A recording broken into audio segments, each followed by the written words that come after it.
Hello friends, welcome to the success Kendra. देखिए friends, आज से हम लोग एक न्यू बुक स्टार्ट कर रहे हैं और यह बुक जो है बिहार के सभी एग्जाम्स के लिए, जैसे कि अभी 67th बीपीएससी होगा, 68th बीपीएससी होने वाला है, Bihar SSC CGL, Bihar 10+2 inter level vacancy, Bihar दरोगा, Bihar police, Bihar civil court, सभी के लिए काफ़ी इंपॉर्टेंट है। और यह बुक जो है एडुटेरिया का नया बिहार स्पेशल का बुक है। इसमें सेट वाइज प्रश्न दिए गए हैं और एक सेट में 50 क्वेश्चन दिया गया है। तो आज हम लोग सेट नंबर 1 को डिस्कस करेंगे। सभी सेट को मैं सेट वाइज कवर करा दूंगा आपको। चैनल पर अगर आप पहली बार विजिट कर रहे हैं तो चैनल को सब्सक्राइब करके बेल आइकन को जरूर दबा लीजिएगा, ताकि जब भी इसी तरह का कोई भी इंपॉर्टेंट वीडियो अपलोड किया जाए तो उसका नोटिफिकेशन सबसे पहले आपके पास पहुंच जाए। तो चलिए फ्रेंड्स, बिना देरी किए हुए आज का सेशन स्टार्ट करते हैं।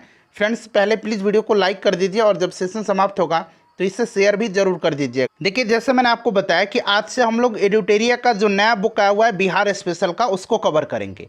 और आज हम लोग सेट नंबर 1 को कवर करेंगे, क्योंकि इसमें सेट वाइज प्रश्न दिए गए हैं और एक सेट में 50 क्वेश्चन दिया गया है। चलिए शुरू करते हैं आज का सेशन। पहले प्लीज़ वीडियो को लाइक कर दीजिएगा। पहला प्रश्न पढ़ेंगे। पहला प्रश्न है कि बिहार के किस भाग में सर्वप्रथम पुरापाषाण कालीन औजार प्राप्त हुए हैं? बताइए इसका राइट आंसर क्या हो जाएगा। तो देखिए, सबसे पुराने अवशेष आरंभिक पूर्व प्रस्तर युग के हैं। आरंभिक पूर्व प्रस्तर युग के हैं, यहाँ पर मैं आपको लिख देता हूँ, ठीक है। मुंगेर, नालंदा, गया और पटना जिलों में उत्खनन से पत्थर की कुल्हाड़ी, विभिन्न उपयोग में लाए जाने वाले पत्थर के औजार इत्यादि प्राप्त हुए हैं। अगर हम बात करें कि मध्य पाषाणकालीन औजार कहाँ से प्राप्त हुए हैं, यानी कि मध्यवर्ती प्रस्तर युग के अवशेष जो है ये कहाँ से प्राप्त हुए हैं, तो ये प्राप्त है मुंगेर से, ठीक है।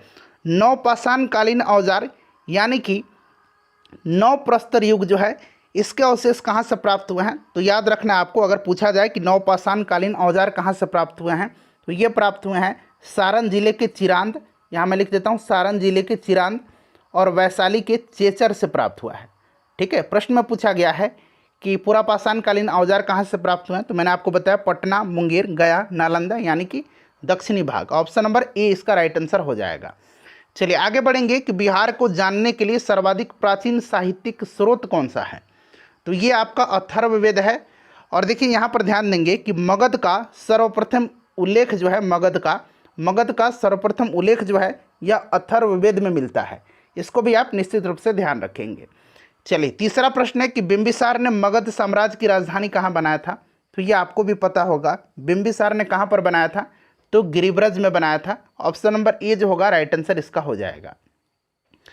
नेक्स्ट क्वेश्चन है कि मौर्यकालीन नगर प्रशासन में कितनी समितियों का सहयोग प्राप्त था, तो यहाँ पर फ्रेंड्स आप ध्यान देंगे। देखिए, मौर्यकालीन नगर व्यवस्था की जानकारी मेगास्थनीज की पुस्तक इंडिका में मिलती है, और इस पुस्तक में मेगास्थनीज ने नगर के प्रशासन के लिए 6 समितियों का जो है वर्णन किया हुआ है। राइट आंसर इसका ऑप्शन नंबर बी हो जाएगा, 6 समितियों का सहयोग प्राप्त था, ठीक है। वहीं अगर हम बात करें कि प्रशासन को सुचारू रूप से चलाने के लिए साम्राज्य को 5 भागों में बांटा गया था। कितने भागों में? 5 भागों में बांटा गया था। एक उत्तरापथ था, यहाँ मैं लिखता हूँ उत्तरापथ, ठीक है, उत्तरापथ था। इसकी राजधानी कहाँ थी, तो उत्तरापथ की राजधानी तक्षशिला थी, ठीक है। उसके बाद अवंती राष्ट्र था। कौन था? अवंती राष्ट्र था। अवंती राष्ट्र की राजधानी कहाँ थी, तो उज्जैनी थी। उज्जैनी इसकी राजधानी थी। उसके बाद कलिंग था। कलिंग की राजधानी तोसली थी। दक्षिणापथ था, इसकी राजधानी स्वर्णगिरी थी, ठीक है। और उसके बाद 5वां जो था वो प्रासी यानी कि पूर्वी प्रांत था, और इसकी राजधानी पाटलिपुत्र थी। तो इसको भी ध्यान रखना है, 5 प्रमुख भागों में विभाजित किया गया था। और यहाँ पर समिति पूछेगा तो 6 समिति। चलिए उसके बाद देखिएगा कि तृतीय बौद्ध संगति का आयोजन कहाँ किया गया था। अच्छा, पहला कहाँ हुआ था, तो पहला जो हुआ था ये आपका राजगृह में हुआ था, अजात शत्रु के समय में। दूसरा जो हुआ था ये वैशाली में हुआ था, कालाशोक के समय में। तीसरा पूछा गया है पाटलिपुत्र में हुआ था, अशोक के समय में। चौथा हुआ था कुंडलवन कश्मीर में, कनिष्क के शासनकाल में। नेक्स्ट क्वेश्चन है कि प्रसिद्ध सूफी संत मखदूम सरफुद्दीन याहया मनेरी की दरगाह कहाँ स्थित है। देखिए, इनसे संबंधित प्रश्न अभी जो असिस्टेंट ऑडिट ऑफिसर का पेपर हुआ था उसमें पूछा गया था कि ये किस सिलसिले से, सूफी सिलसिले से संबंधित थे, तो याद रखना है फिरदौसी सिलसिले से ये संबंधित थे, ठीक है। और पूछा गया कि इनका दरगाह कहाँ पर स्थित है, तो बिहार शरीफ में। अच्छा, इनका जन्म कहाँ पर हुआ था, तो इसको भी याद रखेंगे। इनका जन्म जो हुआ था ये मनेर में हुआ था, ठीक है, मनेर में हुआ था। चलिए आगे बढ़ेंगे कि तुगलक काल के समय बिहार की राजधानी कहाँ थी। तो तुगलक काल के समय बिहार की राजधानी जो थी ये कहाँ पर थी, तो राजधानी बिहार शरीफ थी। ऑप्शन नंबर बी हो जाएगा राइट आंसर। मिथिला के कर्नाट वंश के शासकों की राजधानी कहाँ थी। अच्छा, मिथिला का जो कर्नाट वंश था इसकी स्थापना किसने किया था, तो इसका स्थापना नान्यदेव ने किया था। ठीक है, किसने किया था, नान्यदेव ने किया था। और राजधानी जो थी ये सिमरावगढ़ थी। ठीक है, आखिरी शासक जो थे ये हरि सिंह देव थे। कौन थे, हरि सिंह देव थे, ये भी आप ध्यान रखेंगे, हरि सिंह देव थे।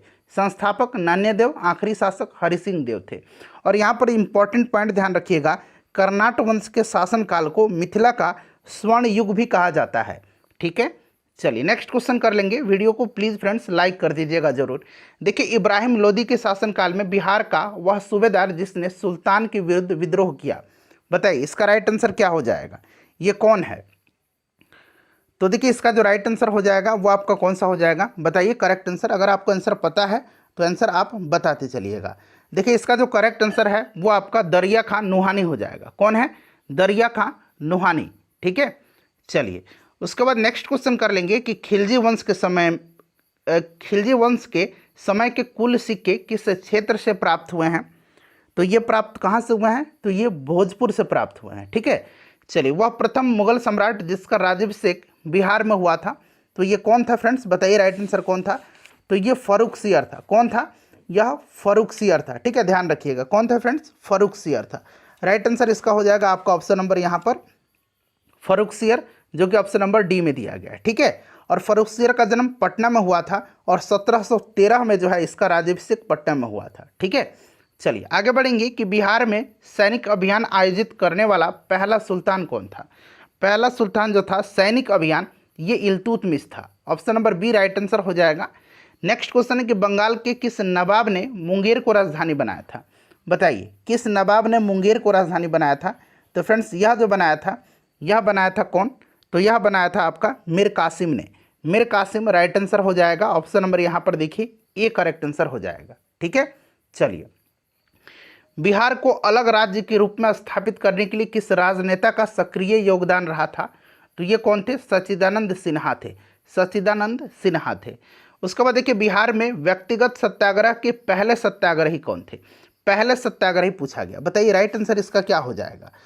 तो पहले सत्याग्रही जो थे ये श्री कृष्ण सिंह थे और दूसरे सत्याग्रही अनुग्रह नारायण सिंह थे। नेक्स्ट क्वेश्चन है कि पटना का चर्चित सचिवालय गोलीकांड कब हुआ था, बताइए सचिवालय गोलीकांड जो है ये कब हुआ था। इंपॉर्टेंट क्वेश्चन है, राइट आंसर आपको बताना है। तो देखिए यह गोलीकांड जो हुआ था यह 11 अगस्त 1942 को हुआ था, भारत छोड़ो आंदोलन के दौरान। और इसमें जो 7 शहीद हुए थे ये कौन कौन से थे, इनका नाम भी याद रखना है। शहीद उमाकांत प्रसाद सिंह, शहीद रामानंद सिंह, शहीद सतीश प्रसाद झा, शहीद जगपति कुमार, शहीद देवीपद चौधरी, शहीद राजेंद्र सिंह, शहीद राम गोविंद सिंह। ठीक है, तो ये 7 नाम याद रखना है। चलिए तो राइट आंसर इसका हो जाएगा 11 अगस्त 1942, यानी कि option number B. Next question है कि 1857 के विद्रोह के नेतृत्वकर्ता कौन थे बिहार में। तो बिहार में कौन थे, तो वीर कुंवर सिंह थे। राइट आंसर इसका ऑप्शन नंबर ए हो जाएगा, वीर कुंवर सिंह। अच्छा, पटना में किसने जो है 1857 की क्रांति का नेतृत्व किया था, तो पीर अली खान ने किया था। ठीक है, पीर अली खान ने किया था। ये प्रश्न पूछा जाता है बीपीएससी के द्वारा, इसको ध्यान रखना है आपको। नेक्स्ट क्वेश्चन कर लेंगे कि बिहार में हुए नोनिया विद्रोह के दौरान कौन सा जिला प्रभावित हुआ था, बताइए। नोनिया विद्रोह आपसे पूछा जा रहा है। तो देखिए फ्रेंड्स, ये जो नोनिया विद्रोह हुआ था ये सोरा उत्पादन में लगे नोनिया जाति के शोषण के विरोध में हुआ था। ठीक है फ्रेंड्स, और बिहार का जो क्षेत्र ये प्रभावित हुआ था ये हाजीपुर, तिरहुत, सारण और पूर्णिया हुआ था। तो यहाँ पर देखेंगे आप वैशाली दिया गया है, पूर्णिया है और सारण दिया गया है। तो राइट आंसर 1, 2, 4 इसका करेक्ट आंसर हो जाएगा, यानी कि ऑप्शन नंबर सी। चलिए नेक्स्ट क्वेश्चन कर लेंगे कि असहयोग आंदोलन के दौरान हुए नशाबंदी आंदोलन में बिहार का कौन सा क्षेत्र प्रभावित हुआ था। तो ये प्रभावित जो क्षेत्र हुआ था ये सभी क्षेत्र हुए थे, शाहाबाद, पटना, गया और चंपारण। तो 1 से अधिक इसका राइट आंसर हो जाएगा। अगला प्रश्न है कि बिहार में किसान आंदोलन को प्रसारित करने में महत्वपूर्ण योगदान किसने दिया था, बताइए इसका राइट आंसर क्या हो जाएगा। बहुत ही इंपॉर्टेंट क्वेश्चन है। देखिए अगर आपको आंसर पता है फ्रेंड्स तो आंसर आप कमेंट बॉक्स में दे करके बताते चलिएगा। तो देखिए बिहार में किसान आंदोलन यहाँ पर पूछा गया है। तो अगर हम बात करें कि बिहार में किसान आंदोलन से जुड़े कौन कौन से व्यक्ति थे, तो स्वामी सहजानंद सरस्वती का नाम तो आपको याद ही होगा। ठीक है, तो देखिए बिहार में किसान आंदोलन की शुरुआत जो है स्वामी सहजानंद सरस्वती के नेतृत्व में हुई थी, और इन्होंने स्वामी सहजानंद सरस्वती ने 1929 में जो है बिहार प्रांतीय किसान सभा की स्थापना किया था, और इस सभा का विस्तार बिहार के गांवों में करने में उन्हें कार्यानंद शर्मा, राहुल संकीर्त्यायन, पंचानन शर्मा, यदुनंदन शर्मा, इन सभी वामपंथी नेताओं ने किया था। तो यहाँ पर देखिए कार्यानंदन शर्मा, यदुनंदन शर्मा और राहुल संकीर्त्यायन का नाम दिया गया है। ठीक है, तो यह नाम ध्यान रखेंगे, पंचानन शर्मा का भी नाम याद रखिएगा। तो एक से अधिक राइट आंसर हो जाएगा। बिहार में कौमी सेवक दल की स्थापना कब हुआ था, तो बिहार में कौमी सेवक दल की स्थापना जो है यह आपका 27 नवंबर 1921 को हुआ था। ऑप्शन नंबर ए हो जाएगा राइट आंसर।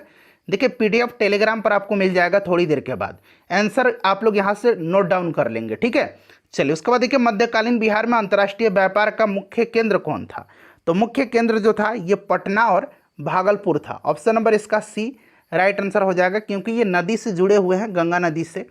चलो उसके बाद देखिएगा कि बिहार पहुंचने वाले प्रथम यूरोपीय व्यापारी कौन थे, तो ये कौन थे फ्रेंड्स, ये पुर्तगाली थे। कौन थे, पुर्तगाली थे। सबसे पहले जो आए थे बिहार में ये पुर्तगाली आए थे। बिहार में होम रूल आंदोलन के अध्यक्ष कौन थे, बताइए बिहार में होम रूल आंदोलन के अध्यक्ष जो थे ये कौन थे। अच्छा क्वेश्चन है। ठीक है, बताइए इसका राइट आंसर क्या हो जाएगा। तो देखिए यहाँ पर आप ध्यान देंगे, यहाँ पूछा गया है कि होम रूल आंदोलन के। ठीक है, तो देखिए बांकीपुर में 16 दिसंबर 1916 को यहाँ मैं लिख देता हूँ। ठीक है, मौलाना मजहरुल हक की अध्यक्षता में होम रूल लीग का गठन किया गया था। ठीक है, तो पूछा गया है कि अध्यक्ष कौन थे, तो मौलाना मजहरुल हक। अच्छा, इसके उपाध्यक्ष कौन थे, तो उपाध्यक्ष जो थे ये नवाब सरफराज हुसैन खां थे, और मंत्री जो थे ये चंद्रवंशी सहाय थे।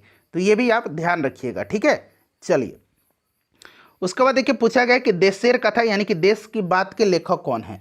देशेर कथा को किसने लिखा है, बताइए करेक्ट आंसर क्या हो जाएगा। तो देशेर कथा जो लिखा है ये किसने लिखा है, ये लिखा है सखाराम गणेश देवस्कर ने, और इसका प्रकाशन जो है ये 1904 में किया गया था। 1904 में इसका प्रकाशन किया गया था। ठीक है, सखाराम गणेश देवस्कर। बिहार प्रांत का गठन कब किया गया था, तो ये आपको पता है 22 मार्च 1912 को, और इसमें उड़ीसा सम्मिलित था। और बिहार और उड़ीसा को अलग कब किया गया था, तो 1 अप्रैल 1936 को। नेक्स्ट क्वेश्चन है कि भारतीय संविधान के किस अनुच्छेद के अंतर्गत राज्यपाल द्वारा मुख्यमंत्री की नियुक्ति की जाती है, तो ये कौन सा आर्टिकल है, आर्टिकल 164 है। बिहार राज्य का वास्तविक प्रधान निम्न में से कौन होता है, तो वास्तविक प्रधान जो होता है ये आपका मुख्यमंत्री होता है।